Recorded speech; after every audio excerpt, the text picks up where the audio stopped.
ഫൊക്കാനയുടെ 21ാമത് convention സമാപിച്ചു. Doctor Sajimon ആന്റണിയുടെ നേതൃത്വത്തിലുള്ള ഭരണസമിതി അധികാരമേറ്റു. വിവിധ മത്സരങ്ങളിലെ വിജയികൾക്കുള്ള സമ്മാനങ്ങളും വിതരണം ചെയ്തു. ഫൊക്കാനയുടെ ചരിത്രത്തിൽ ഏറ്റവും അധികം ഡെലിഗേറ്റ്സാണ് കൺവെൻഷനിൽ പങ്കെടുത്തത്.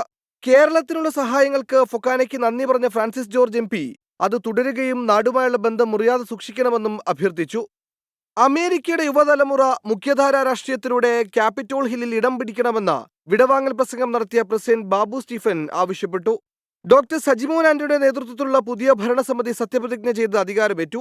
വിവിധ മത്സരങ്ങളിലെ വിജയികൾക്കുള്ള സമ്മാനങ്ങളും വിതരണം ചെയ്തു. പ്രശസ്ത ഗായകൻ വിവേകാനന്ദ സംഗീതോത്സവത്തോടെ 3 ദിവസം നീണ്ടുനിന്ന കൺവെൻഷൻ സമാപിച്ചു. 24 USA